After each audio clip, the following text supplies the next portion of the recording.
आज का वीडियो शुरू करने से पहले आपसे एक सवाल पूछती हूँ। आपके अकॉर्डिंग हमें ये मानव जीवन क्यों मिला है? जो एबिलिटीज़ हमें भगवान ने दी हैं, क्या वो इसलिए दी थी कि उन सब का यूज़ करके हम किसी एक बंदे को इम्प्रेस करने में अपने जीवन का एक बहुत बड़ा हिस्सा और कई केसेस में अपना पूरा जीवन निकाल दें? अब वो एक बंदा हमारा बॉयफ्रेंड हो सकता है, लड़कों के लिए वो हमारी गर्लफ्रेंड हो सकती है, या फिर ये केस पति पत्नी में भी हो रहा है, या फिर पति पत्नी और गर्लफ्रेंड बॉयफ्रेंड के रिश्ते से आप ऊपर उठ जाइए, हमारे इन लॉज, हमारे पेरेंट्स, हमारा कोई पर्टिकुलर बॉस, हमारा कोई पर्टिकुलर फ्रेंड। यहाँ पर आप इन जनरल सोच के देखिए, क्या हमें लाइफ इसलिए मिली थी कि हम अपनी लाइफ का या अपनी एनर्जी का एक बहुत बड़ा हिस्सा किसी एक पर्टिकुलर इंसान को इम्प्रेस करने में लगा दें? यही है एक तरफा प्यार या एक तरफा रिश्ता, जिसमें हम निभाने में लगे रहते हैं। बहुत सारी चीज़ें हम अपनी वेस्ट कर देते हैं उस एक बंदे को इम्प्रेस करने के लिए, और at the end of the phase this relationship doesn't work. हमें वो बंदा भी इम्प्रेस हुआ हुआ नहीं दिखता, साथ में हमारे हाथ से हमारा टाइम और बहुत सारी हमारी इमोशनल इन्वेस्टमेंट जा चुकी होती है, और एक ज़िंदगी भर का एक जख्म सा रह जाता है कि यार इतना कुछ किया था या इतनी एनर्जी लगाई थी और अब उससे रिटर्न बैक कुछ नहीं हुआ, हासिल कुछ नहीं हुआ।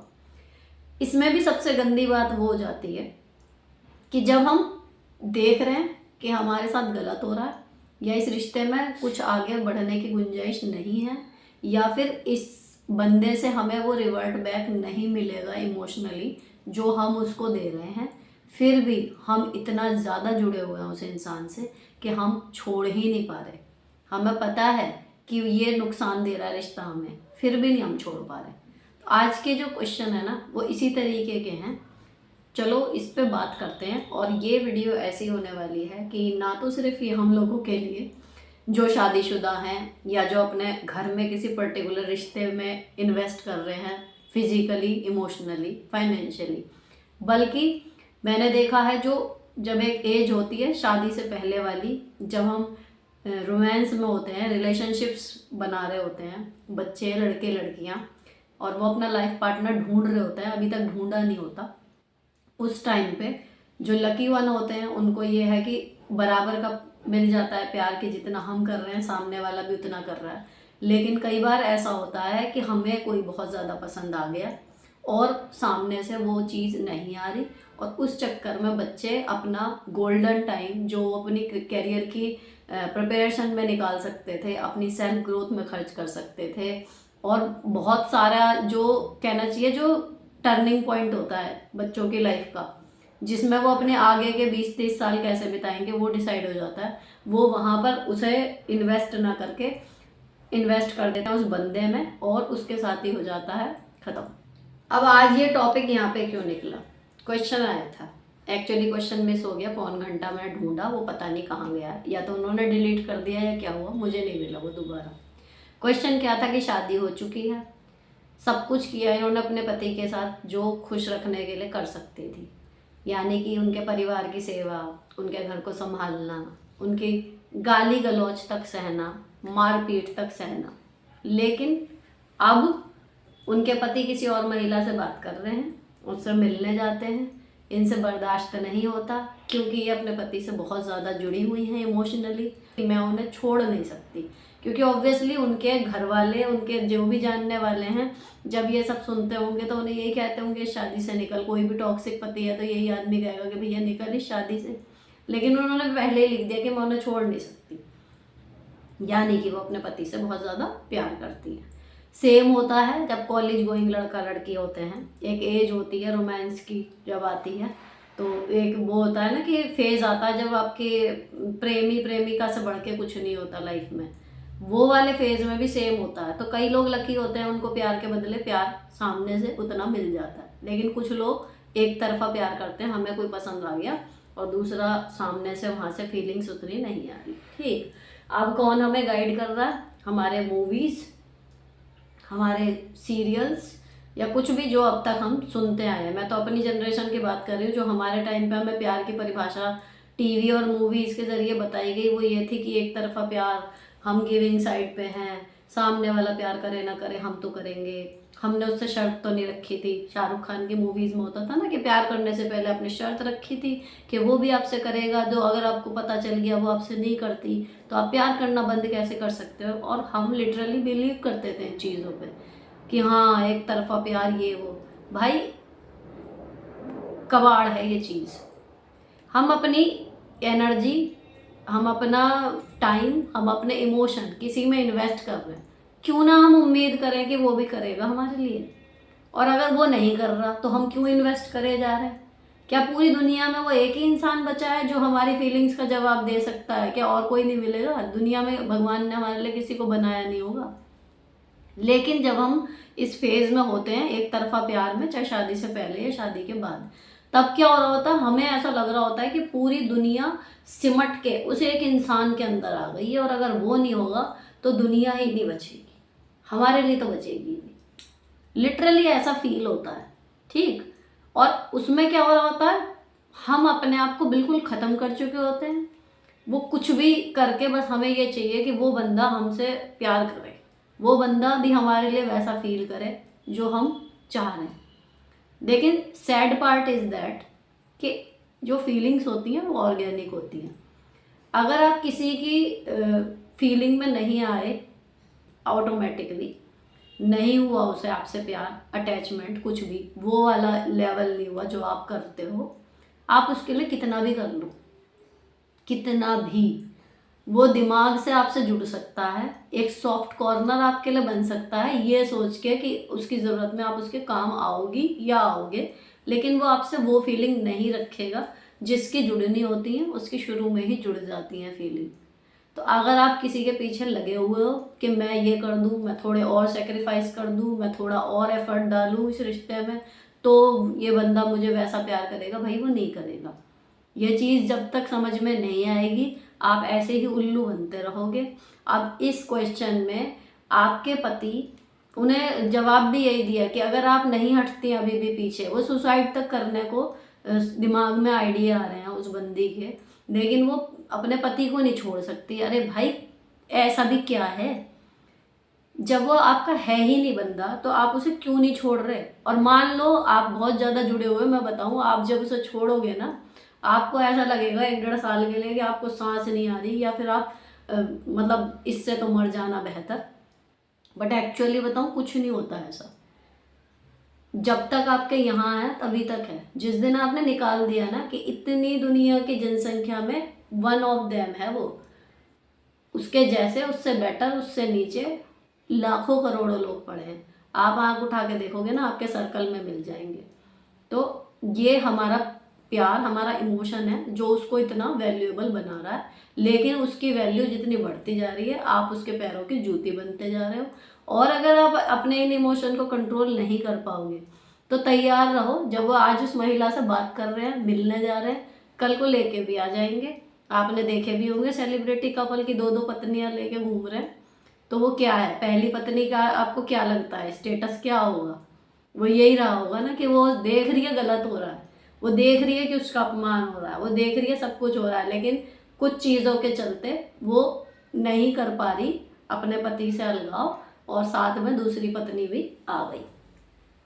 ठीक है, तो पत्नी आए ना आए, लेकिन हो सकता है आपको निकाल दें, उन्हें रख लें, हो सकता है दोनों को रख लें, हो सकता है आप घर में रहें और वो बाहर मिलने जाएं।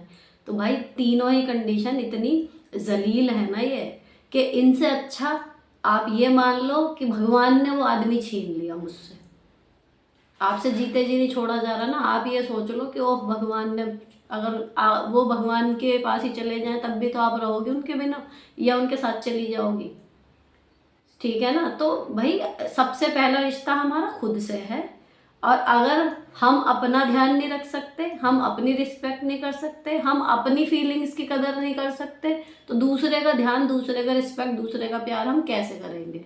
तो ये जो एक तरफा प्यार वाला है ना, ये आपके लिए एक बेहद नुकसान का सौदा है, जो जब तक आप अपने आप को झिंझोड़ के इससे बाहर नहीं निकालोगे ये आपको नहीं छोड़ेगा। और जब वो आदमी आपकी लाइफ से जाएगा तब तक आपके हाथ पल्ले कुछ नहीं रहने वाला, आप अपना टाइम वेस्ट कर चुके होंगे, आप अपनी एनर्जी वेस्ट कर चुके होंगे, और इतना करने के बाद भी जब कोई बंदा हमें नहीं मिलता, सबसे बड़ा जो नुकसान होगा वो आप अपना कॉन्फिडेंस लूज कर चुके होंगे। तो आप अब तक तो लाइफ में कर नहीं पाए जो चीज़ें, आगे भी करने में आपको बहुत ज़्यादा दिक्कत आएगी। जस्ट आराम से रिलैक्स होकर बैठो। उस बंदे के आने से पहले आप लाइफ में क्या क्या करते थे, आपकी क्या क्या क्वालिटी थी, आपके अंदर क्या क्या हुनर थे, उनको याद करो। किन चीज़ों को सोच के आप खुश होते थे, उनको याद करो। उस बंदे से पहले भी आप जिंदा थे, वो आपके साथ हाथ पकड़ के नहीं आ गया था हॉस्पिटल में से कि हम साथ रहेंगे। तो उससे पहले भी आप कुछ थे, उस कुछ को याद करो, उसकी तरफ वापस लौटो। अगर वो बंदा चेंज हो रहा है अपने आप, आपकी जिम्मेदारी नहीं है किसी को बदल के अपने लिए वैसा बनाने की। वो नहीं बदल रहा, ठीक है, कोई रेडीमेड मिलेगा आपको, जो बना ही आपके लिए होगा। हो सकता है आप उसको देख ही नहीं पा रहे, क्योंकि यहाँ पर आपके सिर पे वो चढ़ा हुआ है भूत उसका कि भाई नहीं ये वो। अरे एक डिवोर्स हो रहा है या आप शादी से बाहर निकल रहे हो, ये इतनी सामान्य बात नहीं है मैं कह दूं कि हर दूसरे घर में हो रहा है। लेकिन जब आपकी पूरी लाइफ दांव पे लगी हुई है, आपकी रिस्पेक्ट दांव पे लगी हुई है, आपने सब कुछ कर लिया जो आइडियली करना चाहिए, उसके बाद भी आपको रिवर्ट बैक नहीं मिल रहा, तो ये जिद करना कि मैं उन्हें छोड़ नहीं सकती, तो मुझे दुख के साथ कहना पड़ रहा है कि आप अपने साथ गलत इतना ज़्यादा कर रही हो ना, तो ये भगवान की नज़र में कहीं माफ़ी नहीं है। ऊपर वाले ने हमें ये सारी योग्यताएं आई एम श्योर इसलिए नहीं दी थी कि जाओ अपनी सारी जो मैं तुम्हें दे रहा हूँ क्वालिटीज़, उन सबको पतीला लगा के उस एक बंदे के पैरों की जूती बन जाओ, उसको इम्प्रेस करो। अगर वो इम्प्रेस हो जाए तो तुम्हारा जीवन सफल, नहीं हुआ तो कोई बात नहीं, ऐसे नहीं होता। ये आप अपने साथ गलत कर रहे हो, भगवान की दी हुई नेमतों के साथ गलत कर रहे हो। ठीक है, रिलेशनशिप होते हैं और एक नहीं होते, 4 8 10 पता नहीं कितने कितने आजकल तो, मतलब जो मैं टीवी में देख रही हूँ या मूवीज़ में देख रही हूँ, कोई गिनती ही नहीं है। तो आप तो कुछ ज़्यादा ही प्रैक्टिकल दिखा रहे हैं कि भाई पता नहीं क्या ही चल रहा है रिलेशनशिप में। लेकिन हाँ, अगर आप इंटेंस रिलेशनशिप में बिलीव करते हो, एक बंदा पूरी जीवन वाला वो भी है तो ठीक है, लेकिन वो एक बंदा अपने अपने सहारे के लिए, अपने इमोशनल सपोर्ट के लिए आपको चाहिए। इसलिए नहीं चाहिए कि आप अपने आप को ही खो बैठो, अपना ही सत्यानाश कर लो। ऐसी रिलेशनशिप का अचार डालोगे, सीधी बात है। अगर कोई रिलेशनशिप आपको खा रही है, चाहे वो फिर आपके पति के साथ है, आपके बॉयफ्रेंड के साथ है, आपके गर्लफ्रेंड के साथ है, आपके इन लॉज के साथ है, आप लगे हुए हो उस रिलेशनशिप को ठीक करने में 1 साल 2 साल, और फिर पड़ाव पार हो रहे हैं, डिग्री पार हो रही है, ये भी कर लिया वो भी कर लिया, वो और बढ़ाता जा रहा है उस चीज़ को, आप फिर भी लगे हुए हो। अरे ऐसी रिलेशनशिप अगर आपने अपने आप को खो के पा भी ली तो उसका अचार डालोगे, लिटरली मैं तो यही कहती हूँ। छोटी सी लाइफ है, मज़े में जियो।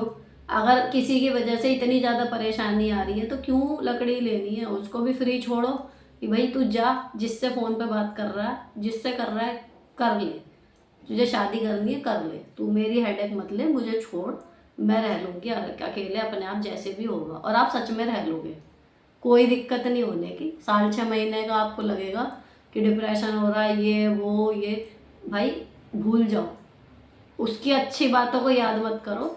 या जब अच्छी बातें याद करो ना तो उसके साथ में ये याद कर लो कि अच्छा चल रहा था चल रहा था चल रहा था, फिर ये हुआ फिर ये हुआ फिर ये हुआ, इसलिए छोड़ा था। तो जब भी आपका दिमाग लूप में जाएगा ना, आप फिर वही किनारे पहुंच जाओगे कि अगर इतना बढ़िया हो रहा था तो मैं छोड़ती ना, सीधी बात। लेकिन निकलो इस चीज़ से।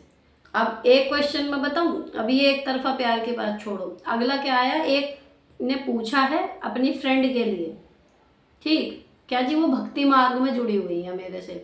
पहली बात तो मुझे ये नहीं समझ में आई, एक पहली लाइन में है कि वो मुझसे भक्ति मार्ग में जुड़ी हुई हैं। अब प्रॉब्लम सुनो उनकी, उनकी शादी हो चुकी फ्रेंड की, उनकी शादी से पहले का जो बॉयफ्रेंड था, लवर था, जो भी, उसकी भी शादी हो चुकी, उसके भी बच्चे हैं, इनके भी बच्चे हैं। अब दोनों को उनका प्यार नहीं खत्म हो रहा, वो मिल रहे हैं आपस में। अभी ये अपनी फ्रेंड को भी बताती है कि भाई ये गलत है, लेकिन वो उसे छोड़ नहीं पा रही। अब मैं आपको सलाह दूं जिन्होंने क्वेश्चन पूछा है, आपकी वो फ्रेंड भक्ति मार्ग में जाने के बाद भी अपने पति अपने बच्चों से धोखा करके, उसकी पत्नी उसके बच्चों से धोखा करवा के ये दोनों आपस में मिल रहे हैं। इनसे आपस में एक दूसरे को नहीं छोड़ा जा रहा। आप इन्हें इनके हाल पे छोड़ो। आपकी सलाह ये है कि आप उसे छोड़ो, ठीक है। इतनी ये गलत बात है भाई, दो नावों में सवारी, इसके मैं बिल्कुल हमेशा खिलाफ रहती हूँ। आपको 3 रिलेशनशिप रखनी है, आपको 4 रखनी है, लेकिन आपको पहले अगर चौथी में भी जाना है ना तो पहली 3 के साथ क्लियर करो। ये नहीं होता कि इसको भी रख लिया, उसको भी रख लिया, वहां भी जा रहा है, ये भी, ये तो गंद है। तो अगर वो आपके समझाने से समझ जाए बहुत बढ़िया, नहीं समझ रहे ना, कम से कम आप तो हटो। ऐसे के साथ रहना भी मेरे हिसाब से तो बिल्कुल गलत, क्योंकि हम जैसों के साथ रहते हैं ना, हमें भी लोग वैसे ही समझते हैं, ये फैक्ट है। तो आपकी सहेली के लिए अगर कोई मैसेज कि भाई क्यों, क्या, कैसे, तो ये वीडियो आप भेज देना उन्हें कि ये अगर एक मेच्योर पर्सन होके भी आपका क्या जी शादी से पहले का एक अफेयर था, अब अगर इतना ही स्ट्रॉन्ग अफेयर था आप लोगों का, इतने स्ट्रॉन्ग बॉन्ड था आप लोगों का, तो उन्हें सीधे ये बोलना या फिर ये वीडियो आप भेजना कि अगर इतना स्ट्रॉन्ग बॉन्ड था तो कैसे तो आपके बच्चे हो गए और कैसे उनके बच्चे हो गए। मैं तो तब मानती हूँ उस प्यार को प्यार, कि भाई नहीं, मैं तो उससे ही प्यार करती हूँ या मैं तो उससे ही प्यार करता हूँ। दूसरे बंदे को भी आप हाथ लगा रहे हो, फिजिकल रिलेशन बना रहे हो, बच्चे पैदा कर रहे हो, प्यार आप उनसे कर रहे हो, तो आप हो क्या। अब उन बच्चों की शक्ल देखो जिन्हें आपने जन्म दिया है, और उनको देख के थोड़ी सी शर्म, थोड़ी सी समझदारी, ठीक है ना, ये चीज़ें ये माफ़ी के लायक नहीं होती। आदमी कितना ही कह ले कि इमोशंस ये वो, कबाड़, मेरे लिए बिल्कुल कबाड़। मैं तो इस मामले में बिल्कुल पक्षधर नहीं हूँ कि आप एक शादी में हो, आपके बच्चे हैं, आप अपने शादी से पहले वाले प्रेमी से मिल रहे हो, उसके बाद फिर उनके भी बच्चे हैं, तो या तो अगर आपका प्यार सच्चा था तो आप शादी अगर आपकी मजबूरी में हो भी गई ना तो फिर ये शादी आपकी नहीं चलनी चाहिए थी। एक छोड़ दो, दो बच्चे भी हैं, है ना। और अगर आपकी शादी में बच्चे हो गए हैं, शादी सही चल रही है, तो फिर आप वहाँ पे क्यों जा रहे हो। तो ये मन इतना बड़ा हो गया कि आपसे ये कुछ भी करवा लेगा। कल को मन कहेगा बिल्डिंग से कूद जाओ, आप कूद जाओगे क्या। तो ये इसीलिए मैं हमेशा कहती हूँ, ये मन दिल दिमाग जब अलग अलग हो जाते हैं ना तो हमेशा दिमाग की सुननी चाहिए। मन वाली ना चीज़ें, ये आपके छोटे छोटे घर के काम हो, आपकी पढ़ाई हो, आपका कोई और चीज़ हो, हर चीज़ में आपको अगर एक तरफ चल रहे हैं दैट्स ओके। अगर अलग अलग चल रहा है ना, मन हमेशा गलत बोल रहा होता है, दिमाग की सुनो तो वो सही चलता है। तो यहाँ पर ये थोड़ा सा ऑफ बीट है। विमेंस प्रॉब्लम मेरे को नहीं लगता है ऐसी औरतों के साथ बहुत ज़्यादा कोई प्रॉब्लम होती होगी, लेकिन कुछ एक के साथ है जो अपना मन शादी के बाद भी कंट्रोल नहीं कर पा रही। और दूसरी चीज़, ये वीडियो मेन हेल्पफुल है उन बच्चों के लिए जो अभी रिलेशनशिप में परफेक्टली सेटल नहीं हुए हैं और अभी भी वो घूम रहे हैं इधर उधर कि उनका लाइफ पार्टनर कौन होगा, और इस बीच में उन्हें अगर एक तरफा प्यार वाली ये सिचुएशन वो पड़ जाती है ना, तो प्लीज़ अगर ऐसा कोई बच्चा हो उसको ज़रूर ये बातें सुना देना, ताकि वो बच्चा अपने ज़िंदगी के सुनहरे साल किसी फर्जी से रिश्ते को लगाने में ना लगा रहे, वो बेचारा कुछ पढ़ ले लिख ले, अपनी लाइफ में कुछ बन जाए। आप सक्सेसफुल होंगे ना तो रिश्ते, प्यार, एक ठहराव, वो सब कुछ आ जाता है। अगर आप फाइनेंशियली स्टेबल हो, आप इमोशनली स्टेबल हो, लेकिन एक तरफा प्यार वाला ये जो चक्कर है ना, ये आपको हर तरीके से खाली करके जाएगा, कहीं के नहीं बचते हम इसमें। तो यहाँ पर ये वीडियो ख़त्म होती है। अच्छी लगी हो तो चैनल को सब्सक्राइब करना, आपके आसपास किसी के भी ये मतलब की हो तो शेयर करने में बिल्कुल मत झिझकना। मिलती हूँ नेक्स्ट वीडियो में, till then bye bye, stay beautiful always.